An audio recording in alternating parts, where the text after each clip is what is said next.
Histoire de mes plus anciens ancêtres, dont je suis très fier de descendre. 3 juillet 987.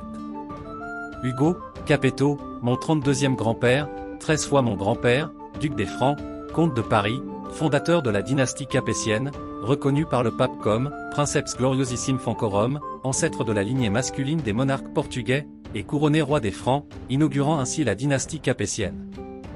Hugues Capet, roi des Francs, duc des Francs, comte de Paris, fondateur de la dynastie capétienne, est né en 941 et mort à Chartres le 24 octobre 996. Il était le fils d'Hugues, le Grand, duc des Francs, comte de Paris, marquis de Neustrie, et d'Edwige de Saxe, petit-fils paternel de Robert Ier, roi des Francs, comte de Paris, et de Béatrice de Vermandois, et petit-fils maternel d'Henri Ier, roi de Germanie, et de Sainte Mathilde de Ringelheim, reine de Germanie. Hugues Capet fut roi des Francs depuis son couronnement le 3 juillet 987 jusqu'à sa mort. Il fut le premier monarque de la dynastie capétienne, succédant au dernier roi carolingien, Louis V. Biographie. Enfance. Hugues naquit probablement au château de Dourdan entre 939 et 941. Il était le fils d'Edwige de Saxe, sœur d'Othon Ier, et d'Hugues, le Grand. Le 16 juin 956, Hugues, le Grand, mourut à Dourdan et son fils Hugues Capet hérita d'un pouvoir de premier ordre. À Rome, le pape le reconnut comme Princeps Gloriosissime Francorum. Au milieu du Xe siècle, la compétition pour la couronne s'engagea entre les Carolingiens et les Robertiens, et la victoire de ces derniers était quasi inévitable. La légitimité robertienne se consolida par le jeu des alliances. Hugues Capet possédait du sang carolingien par sa grand-mère paternelle, Béatrix de Vermandois, mais aussi du sang germanique par ascendance directe. Cette origine provenait de Rhénanie et non de Saxe. Son père s'était allié au nouveau roi de Germanie, Othon Ier, et avait épousé sa sœur Edwige de Saxe pour contrer les désirs de Louis IV sur la Lotharingie. Après la mort de son père, Hugues Capet aurait théoriquement hérité d'un titre prestigieux et d'un pouvoir princier. À propos de son nom, plusieurs hypothèses expliquent le surnom de Capet, qui servait à distinguer Hugues de son père. L'étymologie populaire suggère qu'il était le roi du Cap, Chapet, car avant de devenir roi, il était déjà abbé. Il fut abbé laïque de Saint-Martin de Tours, de Saint-Denis de Paris et de Saint-Germain d'Auxerre, et les abbés de l'époque portaient une cape caractéristique, en portugais, capelo, qui, pour des raisons similaires, était le surnom du roi Dom Sanche II de Portugal. D'autres étymologies dérivent des termes désignant chef, captu, ou grosse tête, capillo. On pense également que le nom de famille de son père lui aurait été attribué après sa mort, du latin Hugo Magnus, Hugues l'Ancien, à son fils Hugues le Jeune, et Capet pourrait être une invention du XIIe siècle. Le couronnement d'Hugues Capet. En 987, le roi carolingien Louis V mourut dans un accident de chasse. Il ne laissa aucune descendance. Les nobles de Francie occidentale préférèrent un roi non carolingien, Hugues Capet, descendant des Robertiens. Hugues Capet fut couronné en la cathédrale de Noyon le 3 juillet 987. Son bref règne ne fut pas marqué par des hauts faits.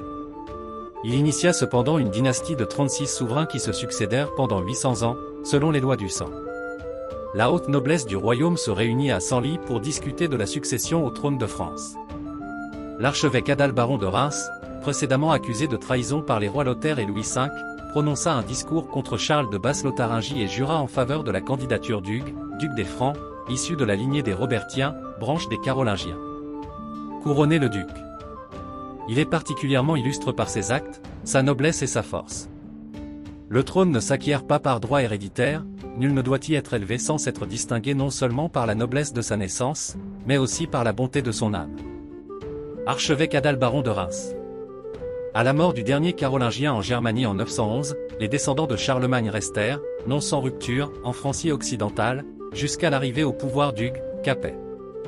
Affaibli par les incursions normandes, le royaume souffrait surtout d'une faiblesse interne. Au fil du temps, les grands du royaume avaient bâti des principautés autonomes, qu'ils dominèrent parfaitement au Xe siècle, avant de les voir se désagréger au XIe siècle au profit des petits maires.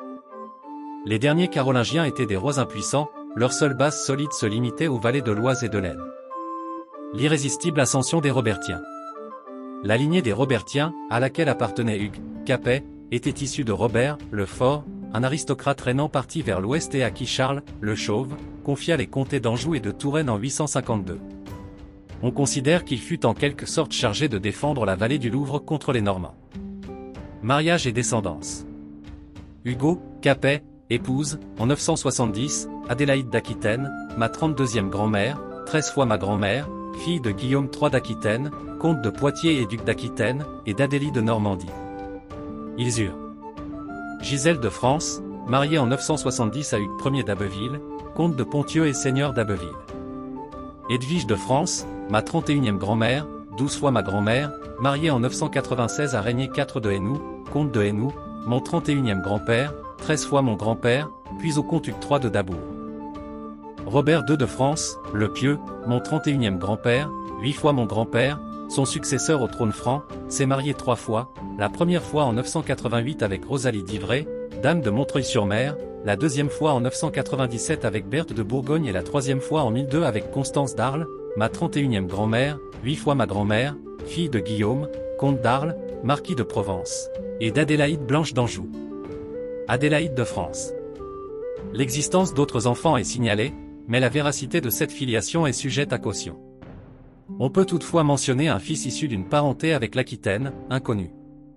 Guzelin, archevêque de Bourges.